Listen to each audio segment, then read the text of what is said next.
on aviation services. So we are very much alive to the fact that they have to be updated. Most of them have done so already. You'll see in Zambia, for a long time now, they have introduced fifth freedom rights. Botswana, you fly from Namibia, you pick passengers in Gaborone, you go to Durban. You come back, you do the same. We did that. They brought in KQ, even though KQ, they had their own challenges. Now you have Ethiopian Airlines. They will come from Addis, drop in Victoria Falls, come to Gaborone, pick and go. So they have opened up. So slowly and surely, member states are warming up to the idea because most of them are becoming bankrupt. Okay, so that's what we are doing in the aviation sector. I was asked about the issue of corridors, MOU. I'm talking about agreements which are already in place. Are you listening to your, I'm looking at you because you asked the question and I want you to listen. Okay, for Dar es Salaam, the agreement is already in place. And that's why you have a secretariat, because it's on the basis of that governing instrument that you are able to establish institutions. You are able to finance, because in the governance instrument, that's why you lay down the rules of the game. What will be the structure? What will be the mandate? How are we going to finance it? And so on and so forth. When we no longer talk to each other, we're no longer friends anymore, how do we get out of this instrument? All those are there. So for Dar es Salaam, for Trans-Kalahari Corridor, because there's a secretariat in Windhoek, Namibia, the agreements are there. For Central Corridor, you have your famous Central Corridor Transit and Facilitation Agency. Your Northern Corridor, you have them. You have the institutions in place. And so the agreements are there. The agreements which are still under consideration, for instance, is for the Beira Development Corridor. Beira Development Corridor, Zimbabwe, Mozambique, now Malawi is coming on board, DRC is coming on board, and Zambia. So they have to enter, they have to sign the agreement, and they will put up the secretariat. The North-South Corridor, spanning all the way from Durban, the port of Durban, all the way to Lubumbashi, DRC. It has around 7 member states. Some of them have signed the agreement already, others are yet to sign. So it's through negotiations. Okay, I'm just giving you examples of where agreements already exist. Okay, and then there was an issue on cybersecurity. Let me start with that one. Yes, indeed, this is a cross-cutting issue, and I wish my brother director Organ was here, because this is not just an infrastructure issue. This is not just an ICT issue. So when I talk to the issues of ICT program. But from the organ, now it's security-related matter, but there is a program under the organ, but I'll talk to the program in ICT. But having said that, I'm not saying, or I don't imply that there's no coordination. We are very much coordinated. So for Sadc, we have developed the enabling environment. The strategy is there from the ICT perspective in consultation with other sectors. We have the action plan, which was developed in 2018 on cybersecurity, but focusing directly now to programs, we are talking to what we call establishing emergency response teams. We call these SETs, and public key infrastructure. This is very critical. Who deals with this? When you receive threats, who deals with these issues? What happens? The what, the how, the why. This is the program that we are driving in the region. And in my brief, you will see where we are at in countries. Right now, Mauritius, I think they have expressed interest to house the agency, because there has to be a dedicated agency. But I will share a moderator in terms of updates. Where are we? Yeah? For instance, you have 4 member states, Mauritius, South Africa, United Republic of Tanzania, and Zambia have established computer incident response teams. But it will also explain what are these, what is the mandate. Yeah? And then Botswana and Kingdom of Eswatini have established IC sector sets, ICT specific, yeah. But others, they're embracing even other key sectors. That starts with security, but it is it's a serious concern. But I'm sure when Director Cardoso presents, if he will also cover the issues of cybersecurity. Now, I'll come to energy. We are all concerned, isn't it? And now I was asked the statistics, so I was quickly getting into my report, which is not. The picture it's giving me is not very good because it's talking about the region being on deficit.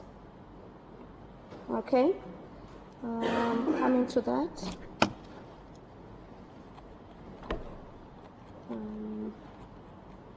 Just excuse me. These are 5 sectors. So I'll just read this because we just had a meeting of ministers responsible for energy and water in May 2019, and this is the latest, the information that was presented to them.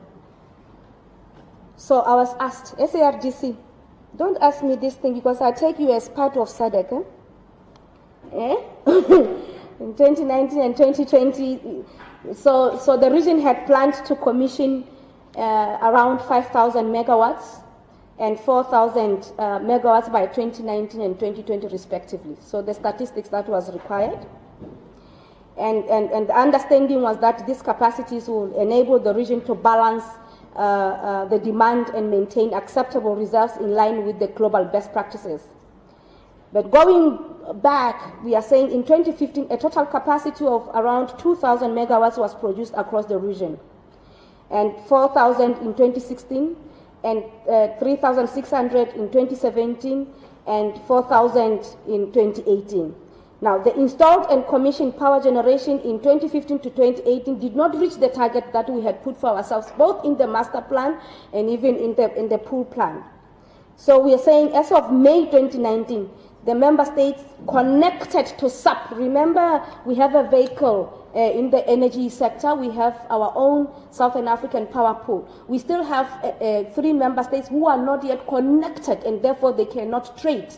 So those who are interconnected to the SAP network had an installed generation capacity of around 64,000 megawatts and operating capacity of around 53,000 megawatts against a peak demand and reserve of 54,000 megawatts.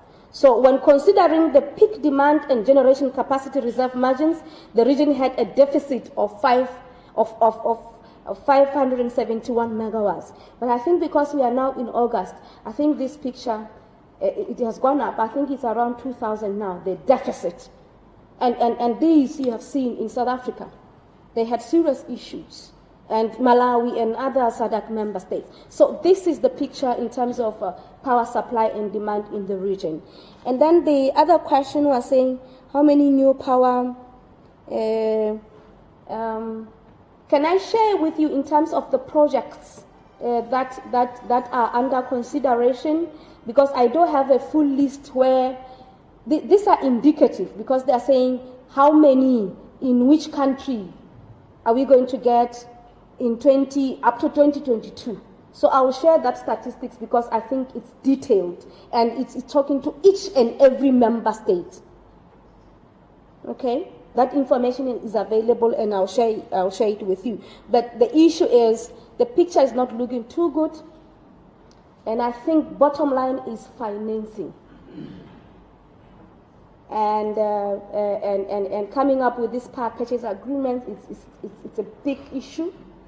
So we have serious issues in this area, which is why we're trying to explore other mechanisms on on financing of power-related infrastructure projects. There's a new concept that is coming, which is Regional Transmission Infrastructure Financing Facility, which we are negotiating as member states to come up with. And it will be a regional facility within the Regional Development Fund. We took this idea to Ministers of Finance. They have instructed us to go back and do some more work. But they are warming up to the idea. It's just that our motivation wasn't strong enough. But they are warming up to the idea. I think I have captured almost all the questions. There was a question on corridors which had to do with on funding. And I explained that when they negotiate these governing instruments, there's also an article or a session on financing. So they will say we will contribute, but for corridors, they're also looking at the issue of user pays principle. Yeah? Which is, if you look at the case of, classical case of Northern Corridor, there's a certain percentage which is charged for movement of trucks in that corridor.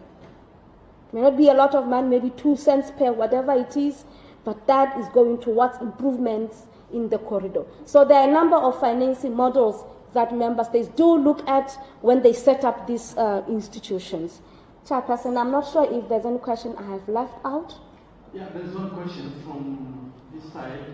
Uh-huh. It was about Fiji hydropower. But in Tanzania, currently we have a very huge project, which is a Fiji hydropower. And we are very proud of that. Yeah, really. Yes, we are very proud of that. It's one of the flagships, not only in Sadc, but even with East Africa community or the tripartite. So we are aware of that, and it's a welcome, and we appreciate the leadership and the championing of the current president. It's one of those regional projects. And this is where the story is about the issues on NH. We need to take leadership. We need to champion these things because we need this infrastructure. So it's supported. It's one of those priorities in SADC, not only in SADC, and even in East African community. Thank you. Thank you very much. Then let me welcome Mr. Malicious to reality on questions that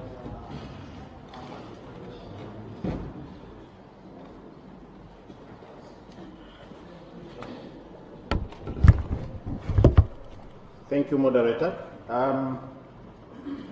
I actually thought we had an understanding with my colleagues from the media not to ask very difficult questions.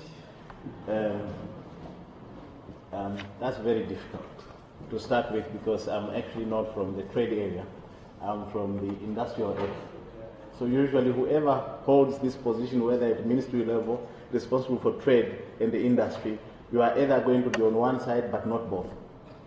That's how we are spread, and I'm from the industry area. But let me try the best I can. I think just recognize that indeed the importation of second-hand goods, even cheap products from the rest of the world, is a key problem area for the region. I think to some extent it has contributed in perhaps the death of industries. So it's really a major concern. There are two issues, of course. One is a member's, as a sovereign state, the fact that they are allowed to adopt certain laws in the interest of, as long as, of course, those laws are not in conflict with their regional commitments. But they are indeed a sovereign state and they may adopt such laws. But that's really not the focus. So I have to look at what instrument do we have as Secretariat. Both. I see that the question is perhaps focusing on, more on infant industry protection, sort of. The industries that we are trying to bring up. They are still very small, some of them. Of course, some of them have been here for 50 years, 60 years, but they have not grown. You ask what's the issue, there are many reasons for that. So when faced with such inflow of goods which may threaten industry, what is available to member states to protect themselves. The trade protocol is about trading within SADC. So it focuses, if you look under Article 21, it talks about infant industry. It's more on what goes within there. So if suppose Zambia is importing some goods which may actually be detrimental to the welfare of its industries, what then should Zambia do? If it's importing such goods from a fellow SADC member state, then Article 21 then applies to say they may apply actually for some form of protection or safeguard measures to say, look, we are going to suspend our commitments. In other words, if we agreed as a region that we are going to abolish tariffs on all goods originating from our region, of course that's subject to your issues on rules of origin and so on. So suppose then they say this is detrimental to us, they can apply, of course, to the ministers who may consider such application, whether to give in to the request, say, by Zambia, to say instead of eliminating all tariffs, they are going to actually push them up maybe 15%, 30%, or whatever the case may be. They can then apply to the ministers who may consider that and say whether this is in line, or they can actually say no, we don't think we have done enough, for instance, to convince us to allow you to protect your industries. So this is usually what goes on. But for goods that originate outside of the region entering a member state, that's different. I mean, it's different for, even within SADC, you have the Southern African Customs Union, which is a customs union. The rules are different to the arrangement in SADC. We don't have a customs union, we have a free trade area. It's a different issue. So how those goods are treated are subject to the laws that exist within that member states and the laws that exist within the region. So as a customs union, you have a uniform tariff on all goods that originate outside. So you may not necessarily have differentiated or treated others differently and so on. Of course, at a global level, we are bound by the World Trade Organization rules that govern on how we may treat goods that we think are dangerous to our own industries and so on. I don't think I'm doing enough to answer the question, but under the circumstances, I think it's just to say that for goods that enter a certain member states, I think it really depends on the laws and rules that member state is bound to. I think that's what I can offer. But within the group, the protocol on trade then applies. Within the region, the protocol on trade applies. Outside of the region, that's a different issue. Yeah? Because the other parties are not party to that protocol. It's only state parties, if I may call them that way, that are bound by that protocol. So those rules are really more on those countries. In this case, the 16 member states that we have, particularly those that have either ratified or acceded to the protocol on trade. So I think just to answer the two questions that were posed in regard to that. Then the second one was on the issue of sanctions, what sanctions may apply. I've looked at the document that speaks on sanctions is, of course, the treaty, the Sadc treaty. I would encourage you when you go out, there's a stall for the Sadc Secretariat. I hope those books are still around, the Sadc treaty. You may pick one and look under Article 33. That's the one that speaks about sanctions on member states that may not actually be fulfilling their obligations. It's not specific, but this will be determined on case-by-case basis. So when member states are notified you are not fulfilling your, say, under trade-related issues, of course that will be considered first by the Ministers of Trade or the Committee of Ministers of Trade to say, member states, so you are not fulfilling with your obligations. If that member state will say, okay, sorry for that, for lack of a better word, we are going to actually oblige. It was just an oversight and so on. They will oblige and nothing will happen. But if they persist, I think the word used in the treaty is that if they persist, having been notified but they persist, then that's when sanctions may be considered. And this is considered at the summit level because that's more treaty level issues, actually. treated. So that's the arrangement that is in Sadc. But they are not specific to say, now that you are not complying, we are going to do A, we are going to do A, but it depends on a case-by-case basis. I hope that somehow helps to clarify a few issues. Thank you. Have I answered all questions, moderator? I think I want to answer all the questions. That is why I'm thinking. Well done. Thank you very much. Okay, do you still have more questions? Yes, then let's go around to the final here. Yes. Thank you. My name is Kwenye from the Southern African Research and Documentation Center. The question is directed to you, sir. You mentioned that there are